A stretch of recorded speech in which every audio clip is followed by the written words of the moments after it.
All right, 1:30 this afternoon. Call came out, shots fired. That was called in by the Secret Service. Former President Donald Trump narrowly escaped harm after multiple gunshots were fired near him at Trump National Golf Club in West Palm Beach, Florida. The incident unfolded on a serene Sunday, shattering the calm as he enjoyed a round of golf. Fear and confusion erupted among the onlookers as security swiftly intervened to ensure his safety. What if the outcome had been tragically different? Get ready, because what you're about to discover is just the beginning of a much deeper and more unsettling reality. The revelations that follow are bound to leave you stunned. At a press conference attended by representatives from the FBI, Secret Service, and the State Attorney's Office, a commitment was made to share all the information they had. They asked reporters to focus only on the fact and not ask any questions based on guesses or rumors. The event started with a description of a call received that afternoon, reporting gunshots. The call came from the Secret Service, who regularly work closely with other law enforcement teams. Right away, local police closed off the area to manage the situation. As the lead FBI agent stepped up to the microphone, her voice steady but tense. She paused dramatically before dropping a bombshell that sent murmurs through the room. Among those reported to be at the scene, she said, is a high-ranking official whose identity we are currently unable to disclose. A major breakthrough happened when a witness came forward, saying they saw someone running from the scene. The suspect had come out from behind some bushes and got into a black Nissan. Luckily, the witness managed to take a picture of both the person and the car's license plate, which gave the police valuable clues. This photo helped the Real-Time Crime Center share the license plate information across their network. Not long after, they found a match for the car on Interstate 95, heading toward Martin County. Authorities in Martin County were quickly notified and were able to stop the vehicle and detain the person inside. The witness was then brought to the scene to confirm the suspect's identity, which they did without hesitation. But that wasn't the worst part. When investigators searched the area, they found even more concerning items. An AK-47 style rifle with a scope was hidden in the bushes. Nearby, 2 backpacks were attached to a fence. Inside, there were ceramic tiles and a GoPro camera, which were likely meant to capture the incident. These items were taken in for further investigation. The Secret Service agent present during the incident was praised for handling the situation so well. During a tense moment, a security agent showed great awareness by moving ahead of the U.S. president's planned route. From that position, the agent noticed the dangerous sight of a rifle barrel sticking out from behind a fence. Without wasting a second, the agent went to confront the person holding the rifle. The individual quickly ran off, leading to a high-stakes chase. Soon after, authorities caught a suspect, but they were still investigating to make sure the person was involved in the incident. Officials promised to reveal the suspect's name, charges, and background once the formal booking at the county jail was done. Later, during a press briefing, a spokesperson for the Secret Service thanked the different law enforcement agencies, like local sheriff's offices, that helped keep former President Donald Trump safe during the incident at the Trump International Golf Club in West Palm Beach. The spokesperson confirmed that the former president was safe and unharmed after Secret Service agents dealt with the armed individual near the edge of the property. The investigation was still ongoing, with many details being looked into.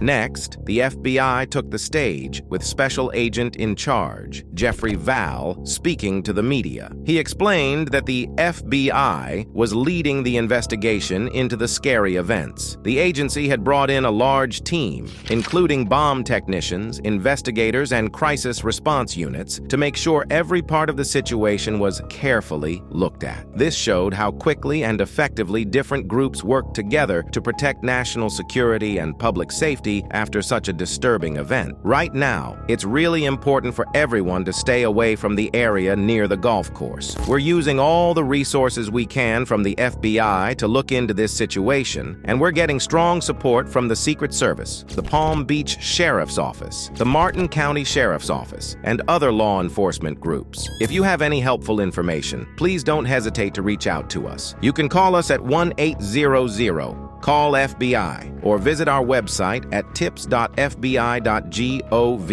Dave Aronberg, the state attorney for Palm Beach County, has thanked Sheriff Bradshaw and all the other local, state, and federal agencies that are working together on this case. Our legal team is busy preparing the necessary warrants and a request for pre-trial detention to make sure the suspect stays in custody. This action at the state level doesn't rule out the possibility of federal charges being brought later. Right now, our main focus is on securing the warrants and getting the pre-trial detention approved. We're thankful for the smooth cooperation we've had with law enforcement at every level, but that's not all we're doing. To help the public stay informed, we will soon be sharing pictures of a backpack, a rifle, and a GoPro camera that were found on a fence. The suspect had plans to use these items to record the incident. While we have secured certain areas around the golf course, there's no need for the public to feel scared. We understand the area is close to important places like a post office, a library, and a school. We are working hard to make sure access to these places remains open so you can continue your regular activities, like taking your kids to school or visiting the post office. In a tense moment, officials assured everyone that the area was now safe and the immediate danger had passed. They said they would answer only a few questions and people could direct their questions to specific officials. When asked if the person they had arrested said anything, the officials confirmed that he stayed quiet. They were still investigating his role and more work needed to be done. Earlier, one of the agents had seen the suspect hanging around the scene. The sighting was confirmed as correct. The suspect had been following the event from a short distance. This was important since agents were constantly securing the area. It was also mentioned that the suspect had a rifle, and while it wasn't clear if he actually fired at the agents, security personnel definitely responded to the threat. With the suspect in custody, we will next explore the legal challenges and proceedings that follow such a high-profile arrest. People wanted to know how close former President Donald Trump had been to the incident. Officials said he was a few hundred yards away.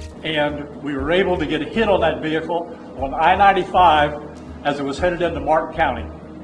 We got a hold of Martin County Sheriff's Office, alerted them, and they spotted the vehicle. This might not seem like a long distance, especially considering the suspect had a scoped rifle. However, where exactly the agent who first saw the suspect was standing remained unclear, as the investigation was still ongoing. They were also trying to figure out how many shots were fired, but it was confirmed that there was a gunfight involved. When someone disappeared into the thick bushes around the golf course, they became almost impossible to see. The dense plants offered great cover, making it very hard to spot someone once they stepped in. On this day, the man in question wasn't a high-ranking official, like a city president. If he had been, there would have been tighter security and maybe even private use of the golf course. But since he didn't hold such an important position, the security team only focused on areas they considered most important. The golf course has several holes that sit right next to busy local roads, which could be risky. Holes 5, 6, and 7 are near Summit Boulevard and Congress Avenue. The man had placed himself in the bushes with a good view of these holes. Meanwhile, the president was playing a different hole, about 400 to 500 yards away, which provided some distance and added a bit of safety. Even though this situation occurred, the Secret Service did a good job under the circumstances, offering what seemed to be enough protection at the time. However, this wasn't the first time something like this had happened involving former President Donald Trump. Because of that, there's now more attention on improving security measures. More guards and resources have been brought in to handle the higher risk, making sure future visits to similar places are even more secure. But that wasn't the worst part. The real challenge now is figuring out how to prevent these kinds of security breaches in the future. With more people paying attention and the threat level rising, the Secret Service has to stay ahead of any potential dangers, always ready to respond with stronger measures. In these uncertain times, the meeting was coming to an end, and all the important questions had been answered. It seemed like there wasn't much more to go over. The speaker took a moment to talk about the great teamwork between the Secret Service, the FBI, and the State Attorney's Office. They gave special praise to their team's hard work, especially pointing out how the Real-Time Crime Center had played a key role in moving the case forward. At first, the police didn't know much about who the suspect was, but soon they were able to get a license plate number, a clear description of the car, and even a location where the suspect had been seen. This quick jump from having barely any information to solid leads showed just how well the different law enforcement teams worked together. As the briefing wrapped up, the officers were thanked for their dedication and hard work, and they promised to share more updates and pictures about the case soon.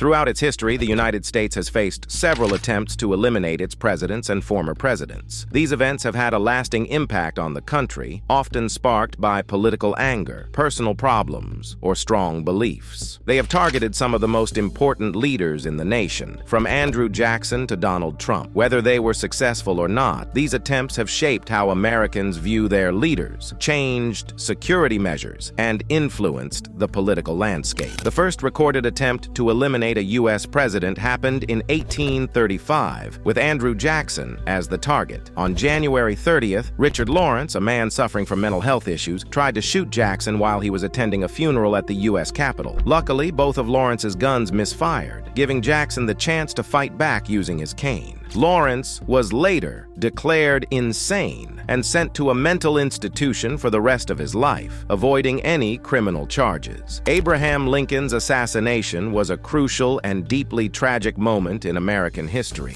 On the evening of April 14, 1865, in a packed Ford's Theater in Washington, D.C., Lincoln was watching a play when John Wilkes Booth, a strong supporter of the Confederacy, sneaked up behind him. Booth fired a gun, hitting Lincoln in the back of the head. The wound was fatal, and Lincoln died the following day. Booth, part of a larger plot to eliminate important Union leaders, was chased for 12 days before Union soldiers caught and eliminated him. This terrible event took place just as the Civil War had ended, right when the country was beginning to heal and rebuild. James A. Garfield, another U.S. president, also fell victim to an assassin's bullet. He had only been in office for 200 days when, on July 2, 1881, he was shot at a busy train station in Washington, D.C. The shooter, Charles J. Guiteau, was angry because he didn't get a government job. Though Garfield didn't die right away, the poor medical treatment at the time caused his condition to worsen. He suffered greatly and finally passed away on September 19th of that year. Guiteau was later executed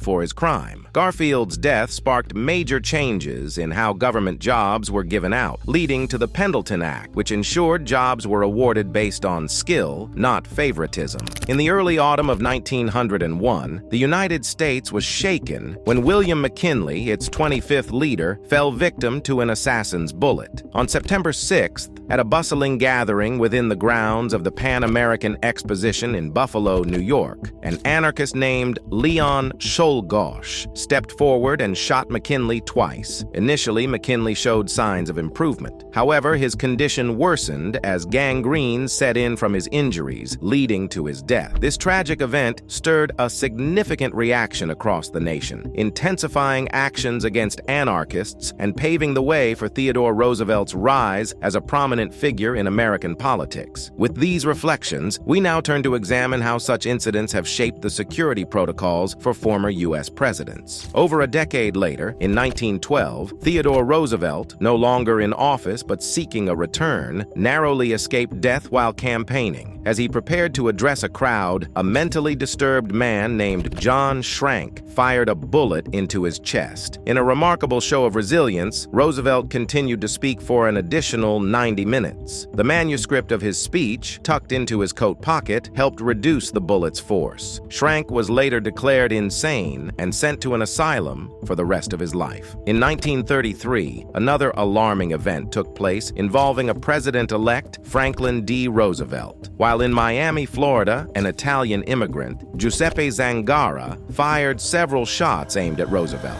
Prepares to drive onto the railway station when...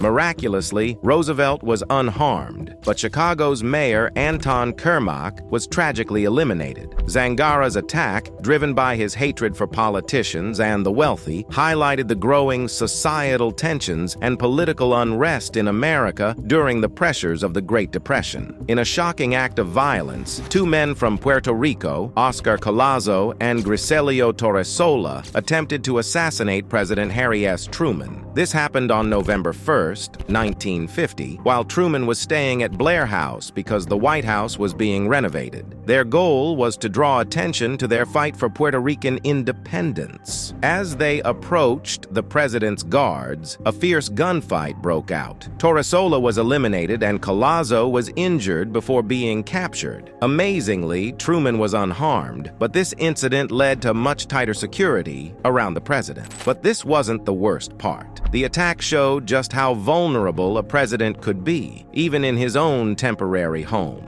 It also raised questions about how far people would go to make a statement about political causes. Now, let's talk about another tragic event in American history: the assassination of President John F. Kennedy. This is remembered as one of the most heartbreaking and talked about moments in the nation's history. On November 22, 1963, while Kennedy was riding in a parade in Dallas, Texas, a former Marine named Lee Harvey Oswald is believed to have shot and eliminated him. Oswald had a background in Marxist ideas which influenced his actions. After a thorough investigation, the Warren Commission said Oswald acted alone, but that didn't stop many from questioning their conclusion. Kennedy's sudden death shocked the entire country and changed the direction of U.S. politics and society in ways people still feel today. But even this wasn't the end of the mystery. Many continue to wonder if there was more to the story than what was officially reported. In 1975, President Gerald Ford experienced two life-threatening moments, both happening within less than a month. The first occurred on September 5th in Sacramento, California. Lynette "Squeaky" Fromm, who was linked to Charles Manson, aimed a gun at President Ford. Luckily, even though the gun was loaded, it didn't go off. Just 17 days later, another terrifying situation took place. While Ford was in San Francisco, a woman named Sarah Jane Moore shot at him. The shot could have eliminated him, but a quick-thinking person nearby stepped in and prevented the worst from happening. Both attackers were caught, put on trial, and sentenced to life in prison.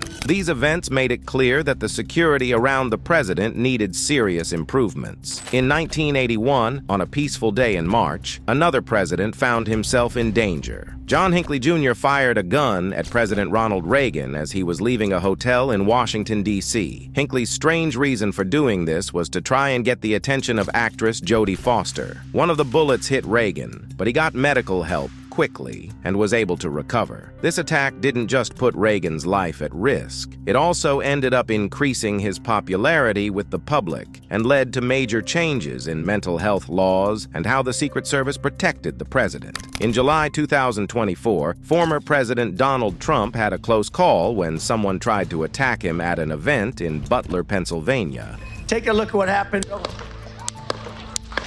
The person had a weapon and was ready to shoot, but was stopped before anything happened. This frightening moment shows how the political tensions in the United States are still very high and highlights the dangers that today's politicians face. When we look back at history, attempts on the lives of public figures, whether they were stopped or not, have often changed the direction of politics in the U.S. These events have led to changes in security measures and affected how the country is governed. They also remind us of the constant threat of violence against even the most protected leaders. But more than that, they show how political beliefs, personal frustrations, and the long-lasting impact of leadership all connect in complicated ways. What do you think about the effectiveness of the current security measures for former presidents? Should we enhance them further despite the costs? Let us know in the comments, and don't forget to like and subscribe for more discussions like this.